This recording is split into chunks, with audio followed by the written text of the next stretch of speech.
The seasons are changing here in Chamonix and summer is very rapidly drawing to a close. But first, it's a small matter of the UTMB.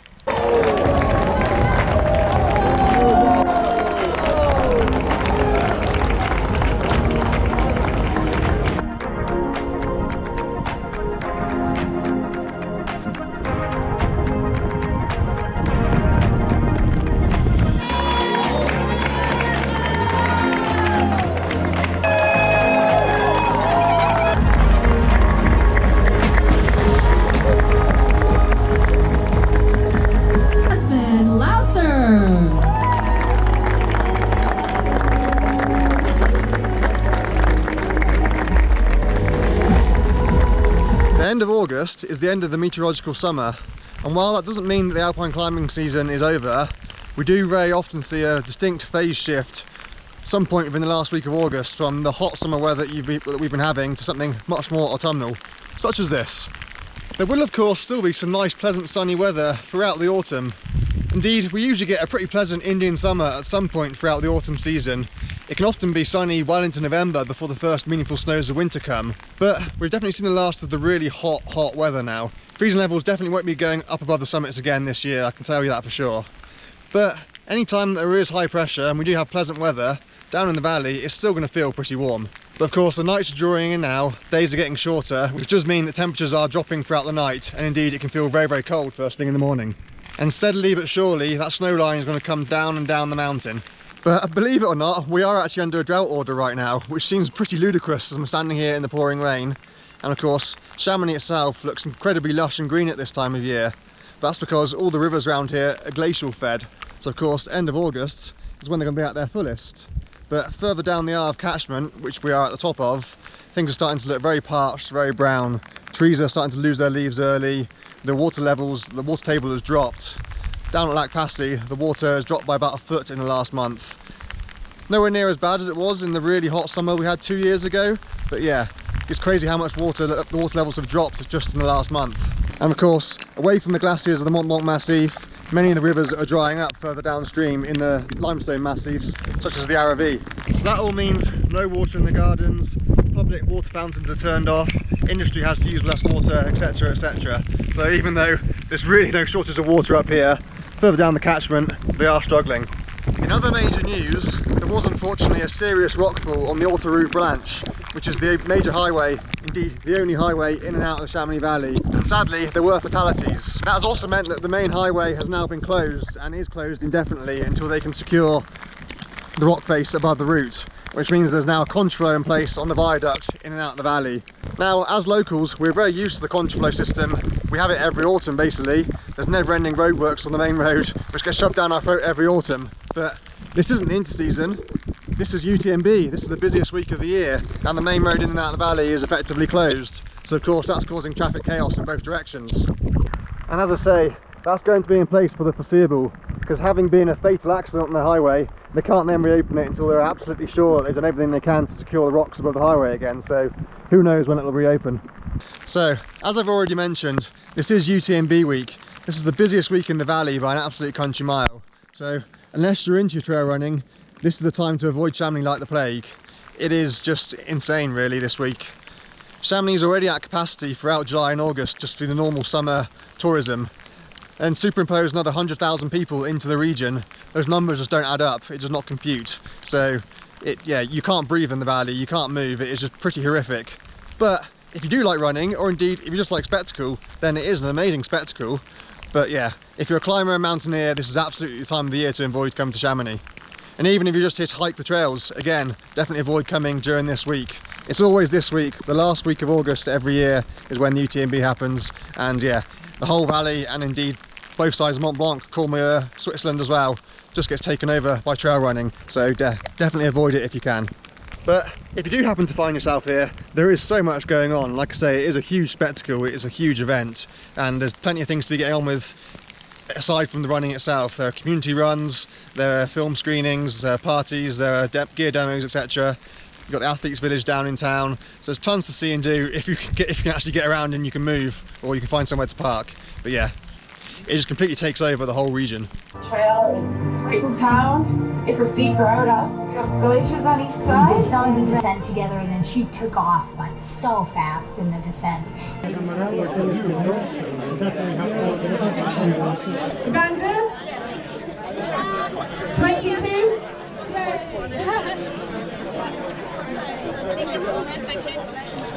Using 3 different GPS in my mobile to make sure I was in the correct way.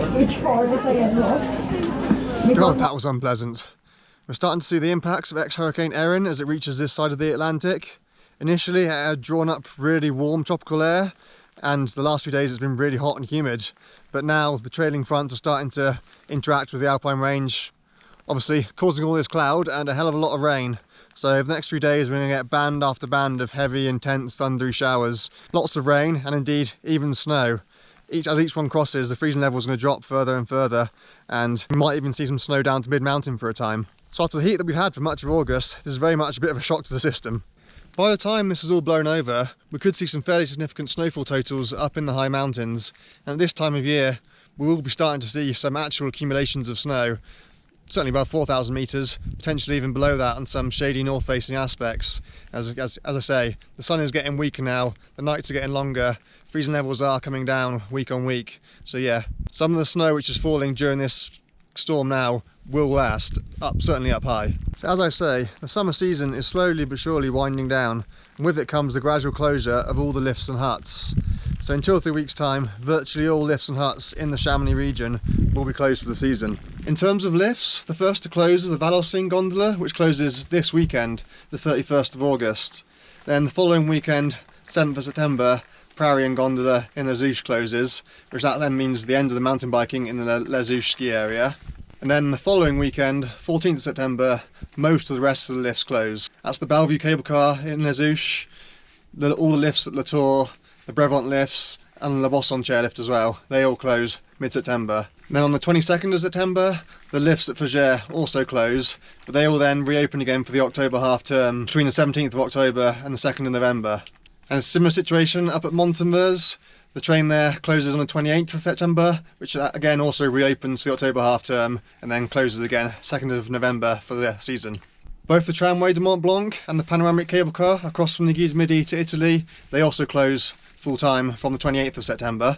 And after that, all we'll have left is the Guide Midi, which is open continuously until the 2nd of November, and then they are shut for the whole of November and often the start of December as well for their annual maintenance before reopening for the start of the ski season, whenever that happens to be. September and October often provide quite good alpine climbing conditions. Temperatures are cooler, which means the permafrost is starting to refreeze, everything's starting to stabilise again. But as I said earlier, we quite often have a good Indian summer, so pleasant, stable weather. But unfortunately, with many of the lifts closed, it does mean you have to work that much harder to get up anywhere to actually go climbing, which of course some people will like that, makes everything quieter and it makes it much more rewarding. But yeah, you don't come to Chamonix to be walking up from the Valley Ford to go climbing. The reason you come to Chamonix is for its extensive lifts access to all these classic alpine climbs. So yeah, it is a bit frustrating that we lose the lifts often when things are just starting to get good again. As for the mountain huts, they are winding down too. The Charpua and Recan hut have already closed for the season, and many others will be closing within the next week or so. Beyond the end of September, it'll basically just be the Cosmic Refuge, which is still open, and again obviously that will close once the Midi closes in November. Which does of course mean you'll be able to stay in the winter room for many of these huts. So if you are willing to put in the effort to get up there, it does mean you can stay in these rooms for free, or at least for a nominal donation. So yeah, again, some people quite like climbing at this time of year because it's much cheaper and less hassle than having to book a crowded and expensive hut. It's worth being aware that as of the start of this week, the first lift up in the Guide Midi is now at 7:10, not 6:10, which does mean you have a little bit more of a line if you want to get the climber's gondola. But it also means you're going to have less time up the mountain to do your objective. The last lift down is also getting earlier and earlier as we go on through the coming week and month as well. So again, yeah, you're getting less time up on the hill to do what you need to do. Another major impact on the valley at this time of year is that the Tunnel de Montmonc closes on the 1st of September, and that's closed right through to the 12th of December. And this happens every year, and it's going to happen every year for the foreseeable future now, as they need to remove asbestos. And they were given two options basically: close it continuously for 3 or 4 years, do it all in one go, or close it every autumn for a decade or more, probably 15 years, 20 years to get rid of it. And they chose the second option, which of course is better than no tunnel at all. But again, it's very frustrating that we now can't get through to Italy even though there's still mountain biking places open throughout September and there's still great climbing conditions. Many of the 4,000 metre peaks on the Swiss-Italian border are great at this time of year, but it's now much harder to get there. You can of course still drive round over the Grand or Petit Saint Bernard passes, but yeah, it just makes it that little bit less appealing to go climbing on the Italian-Swiss border than it was when the tunnel was open.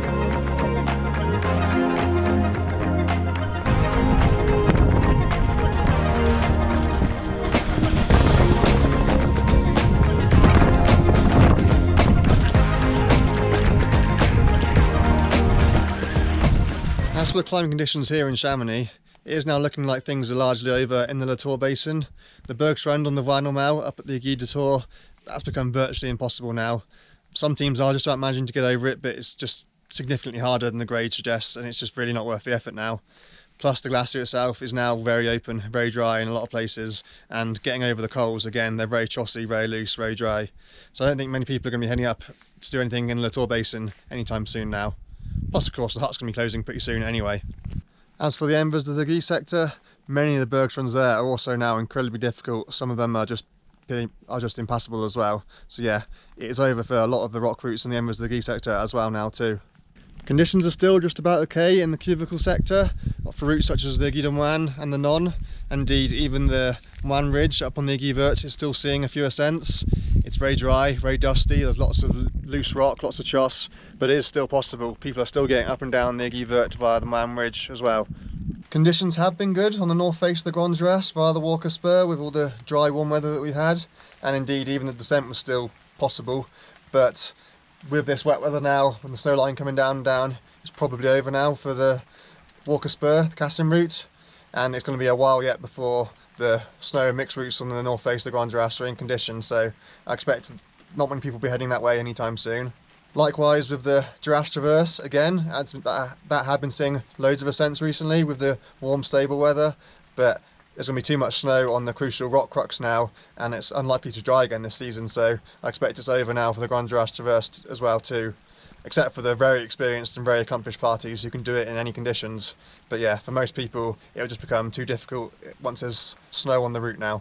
Moving across to the Guide d'Entrève for the Entrève Traverse, the classic easy alpine route there.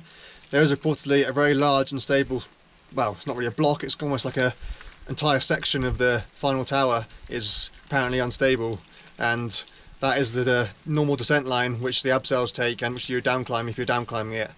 Personally, I've always downclimbed it. It's much more mellow than this picture suggests, but given that whole area now is pretty unstable, it's probably best taking the new abseil line, which is more to the, well, descenders right, climbers left, as you look at it on this picture. The line has been re-equipped with a new set of bolts to get down further away from the unstable part. For those thinking of crossing the Vallée Blanche on foot, it is incredibly open right now, as you would expect for late August. And with the fresh snowfall that's coming, it's only going to make it more dangerous, as it's just going to be fresh unconsolidated snow papering over the cracks, which make it harder to see where the crevasses are. So yeah, it does make accessing some of the rock routes, such as the Petit Capuchin for example, quite difficult and dangerous, and even just walking back and forth across from Italy to France and vice versa is very much a major undertaking at the moment and not really to be recommended. On Mont Blanc itself, back in one of the previous weather windows, the Briard Ridge had been incredibly busy. There were 5 rope teams all attempting it at one go once, and the conditions were reportedly very good. The rock was dry virtually all the way up. They didn't need crampons until 4,600 metres, which is virtually at the top of the route. So yeah, that made conditions pretty easy going. But of course, that's all going to have changed now with the fresh snow. It's going to have deteriorated a lot. And with fresh unconsolidated powder on it, it becomes much more difficult. So that's unlikely to be seeing many more ascents this season either. During the night of the 24th of August, there was a large shrackfall on the normal route up at Mont Blanc de Tacle, which has completely buried the old tracks and it's completely filled in the central fan. There is no way of passing now without crossing the debris. I really wouldn't be surprised if someone's retraced it already. People are impatient and quite frankly stupid, and they're determined to get out and do these kind of things regardless of the risks. But personally, I'd be staying well clear of that for a few weeks now. Anytime there is a large shrackfall on a glacier, that creates new instabilities as well, as you basically removed a large mass from the ice front, which has disrupted the pressure gradients on the ice. So until everything is re-equilibrated and found its new norm, as it were, things will be much more unstable for a little while to come yet. So yeah, I really would not recommend attempting Mont Blanc de Tacle at the moment. definitely not going up. Maybe risk it on the way down if you're coming down from the Royal Traverse, for example, because you can move much quicker on the way down, of course. But yeah, you're in the firing line virtually the whole way up from Mont Tackle from that face where the Srac has fallen now. So yeah, it's really not wise attempting that at the moment. But speaking of the Royal Traverse, conditions are reportedly still great on the Dom de Miage near Guy-Baniassi, as they've been virtually all season this year really.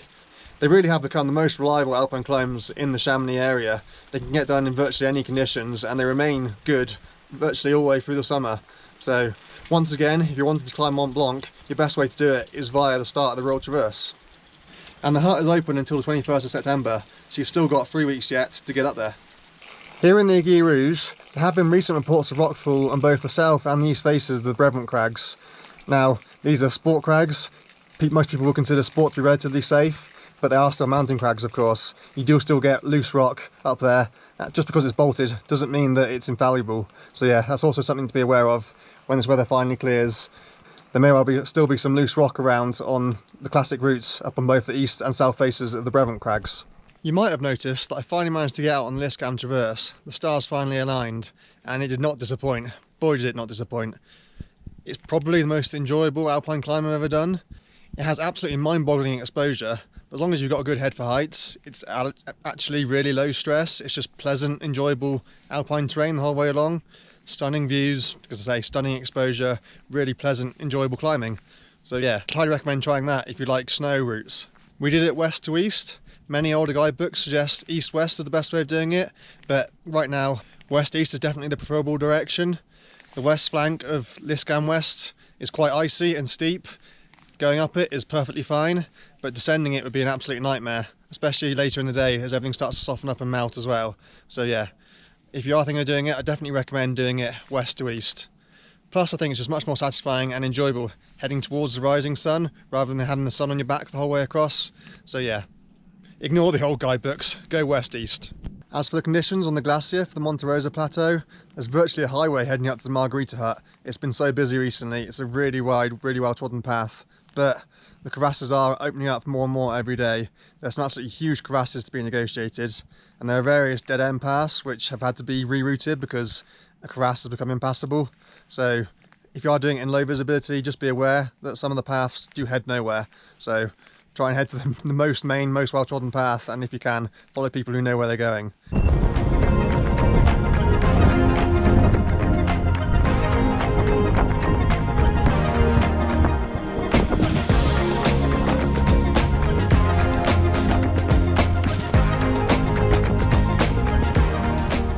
So that's just about it for this Alpine roundup.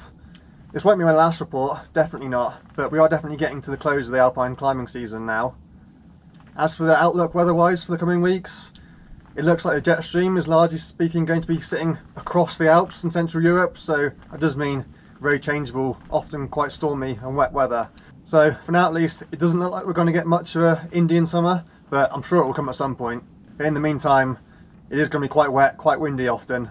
And that does also mean that, like I say, the snow line is going to come down and down and down. So who knows, maybe the next time you see me in one of these reports, I'll be on my skis. It's been a while. I've been gagging to get out for a long time, so maybe the time is coming now. If you need to book an airport transfer, then look no further than Mountain Drop-Offs. Definitely one of the best and most reliable transfer companies in the valley. You can find out more about their availability using the QR code here or the link in the description. And if you're struggling to find alpine partners or climbing partners or paragliding partners or just want to make outdoor buddies, I'd highly recommend joining the Oak app.